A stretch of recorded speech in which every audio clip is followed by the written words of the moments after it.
Hi guys, I am Mrs. M and today we are going to discuss about nature of matter. So before going into details about the topic, let me just ask you a brain teaser question. Listen carefully. I have one type of metal spoon. I can make my spoon disappear while I am mixing with the sugar in my coffee mug with that spoon. Do you know what type of metal that spoon might be made of?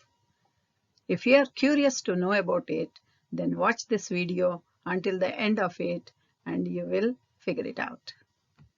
So let's discuss about the periodic table. So what is a periodic table? It's the arrangement of the elements on a chart in an organized manner is called periodic table of elements. So how the story of this periodic table began? Around 100 years ago, Dmitry Mendeleev put the names and properties of all the chemicals he knew onto cards. Then he tried arranging them in a way that made sense in sort of chemist's game of solitaire based on their atomic weights. That resulted in the creation of the chart called periodic table of elements. Later, that has modified and now we use the modern periodic table that is based on the arrangement of the elements in the form of increasing order of atomic number. When you begin studying the periodic table, pay close attention. There is a tremendous amount of the information and beauty tucked away on that single sheet. So let's observe the periodic table. So on the periodic table, elements are arranged by their atomic numbers. That means, which is nothing but number of protons in that element. So the periodic table has got the vertical rows, which are known as groups, and it has got horizontal rows that are known as periods. Generally, each group will have the elements with similar chemical properties since their valence electrons are same. Then each card for that particular element gives the entire information of that element. So if you observe one card of a specific element, that element is designated by its chemical symbol that is being given in the center of the card, and generally it may be given with single capital letter. If let us say the first letter is already taken by another element, then a combination of two letters are given. That means no two elements will have the same symbol. And generally the chemical name is written below the symbol. Generally they are taken from Latin. Then as you see on the top of the symbol, you will be seeing the atomic number, and at the bottom you will be seeing the atomic mass.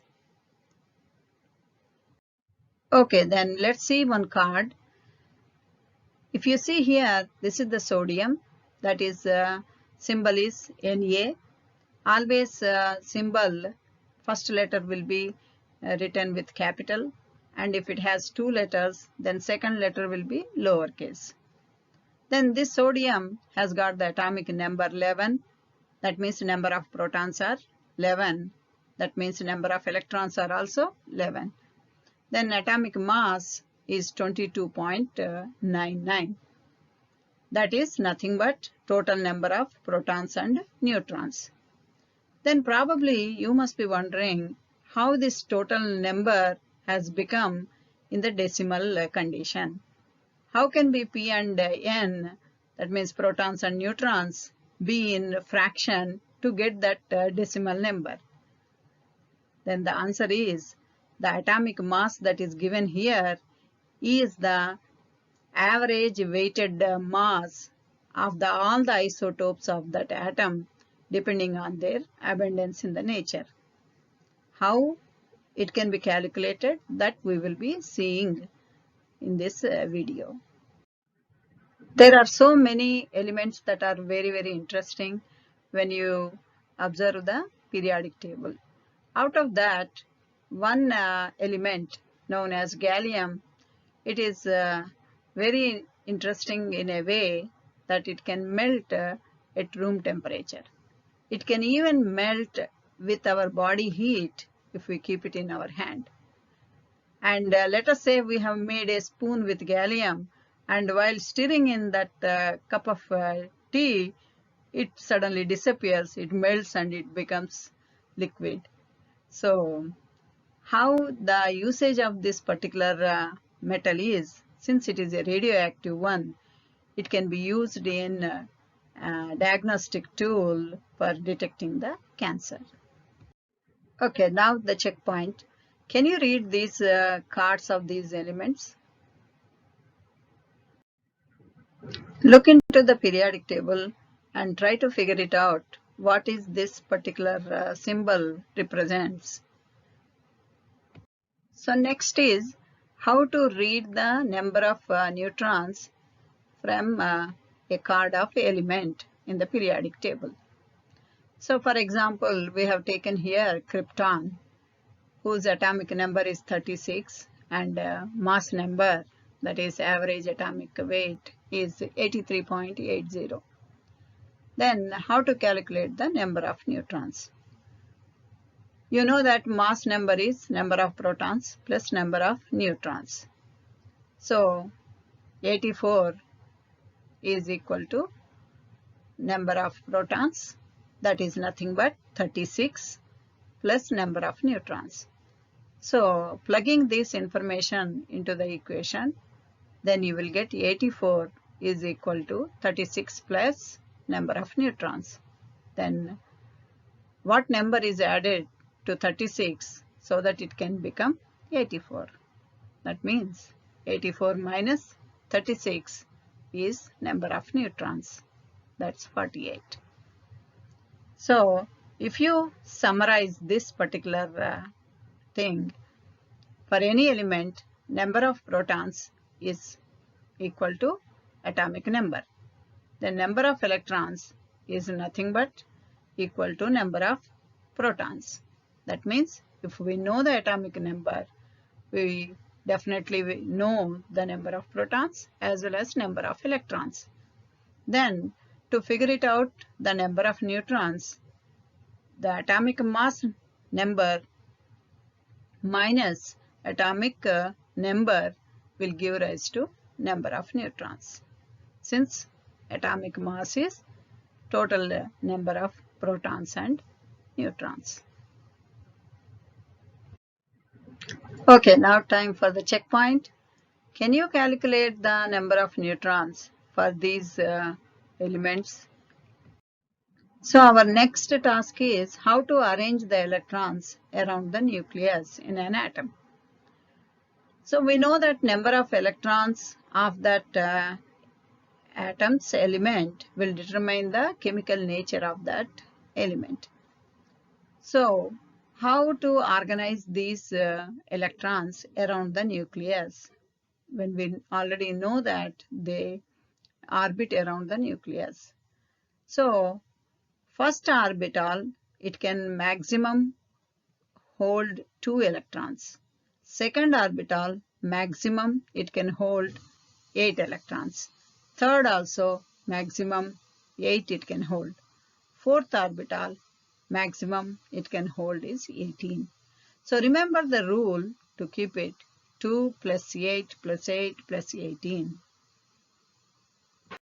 So now we know how to arrange the electrons around the nucleus. Then we should also know the valence electrons. So what are valence electrons? These are the ones, the electrons that are present in the outermost orbital of an atom. These valence electrons play a very, very important role during the chemical reactions, either for the formation of ions or for sharing the electrons to form the molecular bond. So that means the chemical nature of the element is solely based on the valence electrons. So just take one example here, sodium, that has 11 is its atomic number. That means number of protons are 11 and the even number of electrons are also 11. So in the first orbital, 2 it has occupied, then second orbital, 8 it has occupied. So the left out one is in the outermost shell. So the one that is capable of performing in the chemical reaction, even though it has got 11, is only one, that is valence electron. Okay, since we learned about the valence electrons and how to count them, now it's time for us to learn how to represent diagrammatically those valence electrons for the given specific atom.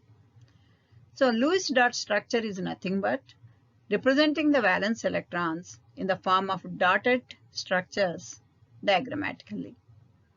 So what's the need of this particular Lewis dot structure is, by seeing that we can easily make out whether that particular atom is involved with what kind of chemical reactions and what kind of bonds it can form, and whether it can form positive ions or negative ions, etc., etc. So for this, what are the steps involved? First, you need to write the symbol of that element. Then start counting the valence electrons. Then once you are done with the valence electrons counting, then keep making one dot for each valence electron on each side of that symbol, starting from clockwise manner. Once all the four sides are filled with one dot, let us say you still have some valence electrons left, then keep adding one more single dot next to each dot in the same clockwise direction. So let's take examples two. One is hydrogen and one is fluorine. For hydrogen, we have only one electron that is itself is in the first orbit. So therefore valence electrons are 1. So you can just keep one single dot. But for fluorine, you need to think a little bit. Its symbol is F. Its atomic number is 9. That means number of electrons are also 9. But since first orbital having the 2 electrons, its outermost orbital is second orbital has 7 electrons. So number of valence electrons for fluorine is 7. Then we start keeping the dots by writing the symbol F, then followed by keeping one dot on each side. So 4 electrons will be represented on each side. But we still have 3 more left. So start adding one more on each side. So therefore 7 valence electrons are organized in that. So what's exactly the Lewis dot structure is given in this way. So time for the checkpoint. Can you write the Lewis dot structures for the following atoms? Sodium, magnesium, and chlorine. Okay guys, I think we are done with this, and we are going to discuss in one more video about the isotopes and other things. So now I think you must have got the answer, the one that I have asked in the beginning of the video. So what do you think the metal, the disappearing metal? It's gallium.